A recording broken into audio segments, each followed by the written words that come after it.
A father's world shatters when a group of fake HOA guards injures his son and leaves him to suffer.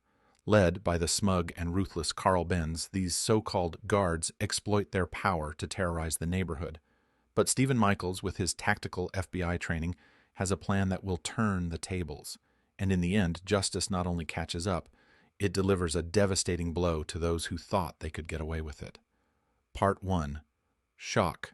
Stephen Michaels had spent most of his life serving and protecting others as a police officer. Now, as a tactical trainer for the FBI, he was used to dealing with intense situations. But in his quiet suburban neighborhood with his wife Jennifer and son Josh, everything was supposed to be peaceful. The kind of place where the biggest concerns were picking up the mail or mowing the lawn. Or, at least, that's how it was until that afternoon. It all began when a group of men dressed in security uniforms showed up at the gate of his property. They didn't have any official badges, just a menacing air that made Stephen's instincts twitch. At first, it seemed like a minor issue, maybe a misunderstanding. But things escalated quickly.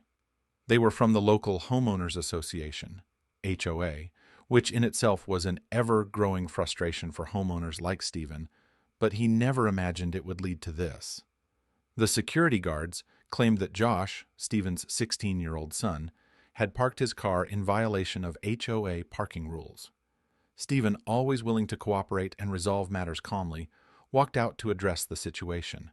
He wasn't in the mood for conflict, but he wasn't one to back down from standing up for his family either. "You need to move that car right now," one of the men barked at Josh, pointing at the driveway where his car sat. Josh, a teenager who had been raised to understand respect and reason, tried to explain that he wasn't blocking anyone's way. It was a simple mistake, a slight misunderstanding. But the argument didn't stop there. No, the deeper issue was something more personal. The HOA guards didn't like how Stephen had installed a fence around his property. They didn't like how it looked. It was too high, too secure, too private. They believed it violated some arbitrary HOA regulation, one they were eager to enforce. Stephen stepped forward, attempting to defuse the situation, but the conversation was already spiraling out of control. "Listen, we can talk this through," Stephen said calmly, trying to keep his voice steady, but his words fell on deaf ears. The guard, a man who barely looked old enough to be out of high school, sneered and took a step closer. "You think you can just do whatever you want here? You're breaking the rules, kid." Josh stood his ground, his teenage pride flaring up. "I'm not breaking any rules. I parked my car just like everyone else does." And that's when it happened. With a sudden movement, the guard shoved Josh in the back, knocking him off balance. It was a move that was too quick for Stephen to react to immediately. He watched, helpless, as his son fell forward, his arms flailing to catch himself. Josh's left arm landed hard against the stone threshold of the front door. The sickening crack of bone snapping echoed in the silence that followed. In that instant, time seemed to slow. Stephen's heart stopped. His breath caught in his chest. His mind couldn't fully comprehend what had just happened. His son, his innocent son, had been hurt by a stranger, a man who didn't have any right to lay his hands on him. The thought seemed so surreal that it was hard to grasp. Josh lay on the ground, cradling his arm, tears of pain and disbelief welling up in his eyes. Stephen rushed to him, his fatherly instincts kicking in. He could feel his anger building, but at that moment, all he could focus on was his son, lying there, helpless. The guards, who should have been helping, didn't offer a single word of apology or assistance. Instead, they just stood there, silent, as if nothing had happened. No concern for the boy who had just been injured on their watch. Stephen could feel his blood begin to boil, and it wasn't just the physical injury. It was the injustice, the audacity of these so-called guards to treat his son this way. And what made it worse was the realization that they thought they had the right to do so. They operated under the assumption that they were in control, that their word was final, that they had the power to dictate what was right and what was wrong. His son's arm was broken. The trust they had placed in their home, in their community, had been shattered. Stephen glanced over at the neighbors' homes, expecting someone to step forward, to speak up, to offer help. But no one did. It was as if the whole neighborhood had turned its back. This was more than just a confrontation. It was an invasion of their rights, of their very home. The HOA, the very organization that was supposed to protect the interests of the homeowners, had become an oppressive force. They didn't care about fairness. They didn't care about the truth. They cared only about their rules, their regulations, their power. Stephen knew this would not stand. Not now, not ever. But for now, all he could do was hold his son and wait for the police to arrive, hoping that the justice he believed in would eventually come. The days following the incident felt like a slow-motion replay of everything that had gone wrong. Stephen's mind kept flashing back to that moment, the sickening crack of Josh's arm, the pain in his son's face, the empty stares of the so-called guards as they walked away. He had to shake the memory off, but it lingered, gnawing at him, eating away at the calm he had worked so hard to build in his life. What stung even more was the complete indifference of the people around him. Neighbors, people who waved at him from their lawns just the day before, didn't step in. No one had called an ambulance. No one had offered to help. They all just stood there, watching as his son lay on the ground, suffering. Stephen paced around the house, his eyes catching glimpses of the fence he had built to protect his family, his sanctuary. Now, it felt like a prison. It wasn't supposed to be like this. The house was supposed to be a place of comfort, of refuge, where he and his family could escape the noise of the world outside.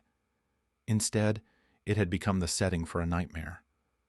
When he finally got Josh to the hospital, the severity of the injury became all too clear. The doctor's face, usually so composed, faltered as he examined the arm. "This isn't just a simple fracture, Mr. Michaels," he said, his voice grave. "This is a break that will need surgery." Stephen barely heard the rest. The words blurred as the anger inside him intensified, turning cold and sharp. How could they have left him like this? Those guards had just walked away. They didn't even have the decency to check on Josh. It wasn't just an accident, it was a betrayal, and it was unforgivable. The more Stephen thought about it, the more he seethed. He wanted to scream, to do something, anything, to make them feel what he was feeling. But what bothered him more than anything was how those same neighbors, the ones he had always trusted, had failed to speak up. Not one person had come to his defense. They had allowed this to happen, turning their backs because it was easier than confronting the truth. Hatred burned through him. It wasn't just directed at the guards anymore. It was the system, the people who were supposed to keep the peace, who were supposed to protect him and his family. The HOA was supposed to be a governing body that ensured the community thrived, but they had become a tool of control, an authoritarian force that abused their power without consequence. The indifference of the guards had been bad enough, but it was the apathy of his neighbors that stung the most. The silence, the lack of any attempt to stop what was happening. Stephen's hands clenched into fists, his jaw tightening as he felt the blood rush to his head. They had left Josh lying there, broken, without so much as an apology. No concern, no remorse. It wasn't just an oversight. It was deliberate. They didn't care. This wasn't about his son's injury anymore. This was about something far bigger, the principle of it all. No one had the right to treat his family like this. They thought they could walk all over him. They thought they could push him around because they wore some fake badge or carried a clipboard. Well, they were wrong. Stephen paced back and forth, the weight of his anger sinking in. He wasn't helpless anymore. He wasn't a victim. This was no longer about avoiding conflict. It was about retaliation, about showing them that there were consequences for their actions. They wouldn't get away with this, not if he had anything to say about it. He wasn't just going to let this slide. He wasn't going to let them get away with hurting his son. They had overstepped, and Stephen wasn't going to stop until they paid the price. There was only one thing left to do. Stephen sat in his living room, staring at the stack of paperwork in front of him. Police reports, hospital bills, insurance claims. Everything felt like a blur. The police had come and gone, documenting the scene, but the security guards had refused to take any responsibility. They denied everything. There were no apologies, no remorse, just a wall of silence and arrogance. He had expected this, of course. These were not men of integrity. They were nothing more than hired muscle for a local HOA that had made a mockery of authority. But the deeper he thought about it, the more Stephen realized how much this infuriated him. They had crossed a line, and now they thought they could just walk away from it? That they could hurt his son, abandon him, and then lie about it? It was too much. His fingers gripped the edge of the desk, the paper beneath him crumpling under the pressure. But then, like a switch flipping in his mind, an idea struck him. A clear, sharp thought that cut through his anger. He wasn't just a father, a man filled with rage. He wasn't just a man dealing with the injustice of it all. He had something they didn't. He had knowledge. He had experience. Stephen Michaels wasn't just an ex-cop. He was a trained tactical expert. His FBI experience, the years of working in high-pressure situations, the hours spent in training that taught him how to control every aspect of a confrontation, all of it was now his greatest asset. This wasn't just about seeking justice anymore. This was about using every tool at his disposal to make them feel the consequences of their actions. The next day, Stephen put his plan into motion. He showed up at the location where the guards worked, feeling a calmness that only came from knowing exactly what he was capable of. His heart wasn't pounding with anxiety or fear. It was steady, focused, calculating. He had no intention of letting them get away with this. His eyes scanned the area as he walked up to their leader, Carl Benz, who stood with his arms crossed, a smug expression playing on his face. Carl had no idea who he was dealing with. He thought Stephen was just some angry father, probably a little crazy from the stress, but that would be his first mistake. As Stephen approached, Carl flashed a crooked grin and raised an eyebrow. "You're still upset, huh? You really think you can do something about it? Former cop?" Stephen stood tall, locking eyes with Carl. "You owe my son an explanation," he said, his voice calm but filled with a quiet intensity, "and you're going to give it to me." Carl chuckled, his stance widening as if he were trying to intimidate Stephen. "You think anyone's going to believe you over us? You're nothing now, just some washed-up cop. No one will back you, old man." But Stephen wasn't fazed. His mind had already gone through every possible scenario. He had been trained to read people, to understand body language, to know when someone was about to make a move. This was no different than a routine operation. He was just dealing with a different kind of enemy.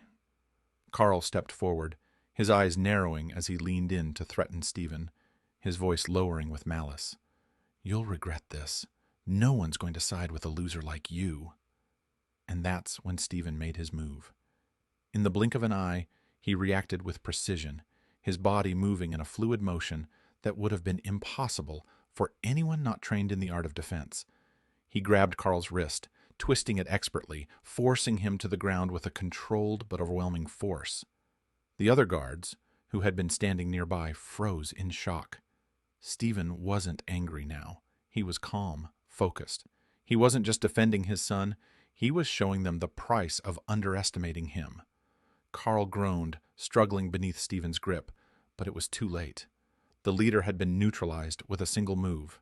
Stephen's training had kicked in, and now Carl was at his mercy. But Stephen wasn't finished yet.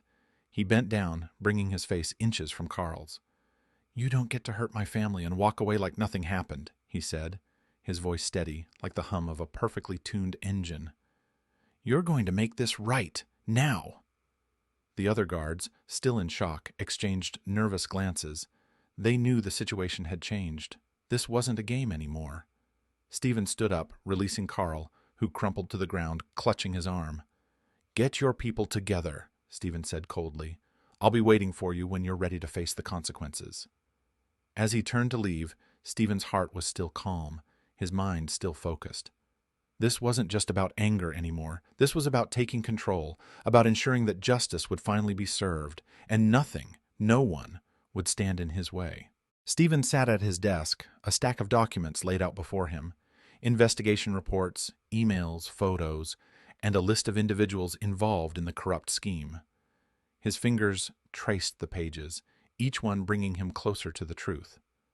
As a former officer with extensive knowledge of how investigations worked, Stephen had always known something was off about the whole HOA operation. The more he dug, the more he realized just how deep the corruption ran. It wasn't just a few rogue security guards on a power trip. It was a coordinated effort between local authorities and the HOA, all of them feeding off residents' fear and exploiting them for petty fines and threats. A web of deceit spun so tightly that it had remained hidden from the public eye for far too long. But Stephen had access to resources, to the right channels, to the truth. As he sifted through the evidence, he felt a rush of clarity. His instincts, his training had always taught him to follow the facts, and now the facts were clear. Everything he needed to expose the scheme was right in front of him. He wasn't just fighting for his son's justice anymore. He was fighting for the truth to come to light, for every resident who had ever been manipulated or intimidated by these fake guards, for every person who had suffered under a corrupt system. Stephen gathered the evidence carefully, documenting every lie, every breach of law. He knew that it wasn't just enough to expose the wrongdoers. It had to be done right. There would be no loopholes this time. He would show the world exactly who Carl and his team were and what they had been doing behind closed doors. And he would make sure that no one could ever sweep it under the rug again. A few weeks later, after working tirelessly with legal authorities, Stephen sat in the courtroom, watching as Carl and his associates were led away in handcuffs. The satisfaction was almost overwhelming. Carl, once so smug and unshakable, now looked defeated. His arrogant posture crumpled under the weight of his own crimes. The other guards were arrested too, their once defiant demeanor now replaced with uncertainty and fear. But for Stephen, the most satisfying part of all wasn't seeing them behind bars. It was knowing that this was bigger than just his family's revenge. It was about the power of truth, of standing up against corruption, and of taking back control of what rightfully belonged to the people. He had used his training and knowledge not just to fight back, but to expose the cracks in the system that allowed such exploitation to thrive. As the courtroom cleared, Stephen stood outside, the weight of the past few weeks lifting off his shoulders. He was no longer consumed by anger. That burning, relentless rage had faded into something far more lasting: satisfaction. He had done it. He had fought for his family and for what was right, and in the end, he had secured justice. Stephen's eyes drifted to the parking lot, where Josh was standing by the car, looking like his old self again. He had healed. The fracture in his arm had mended, and so had the fracture in their family's life. The fear and uncertainty that had gripped their home were now gone, replaced with the sense of safety that had once been taken for granted. As he approached Josh, a smile tugged at Stephen's lips. The journey had been long, but the victory was sweet. For the first time in a long time, Stephen felt the calm that only comes after justice has been served. His family was safe. The truth had won.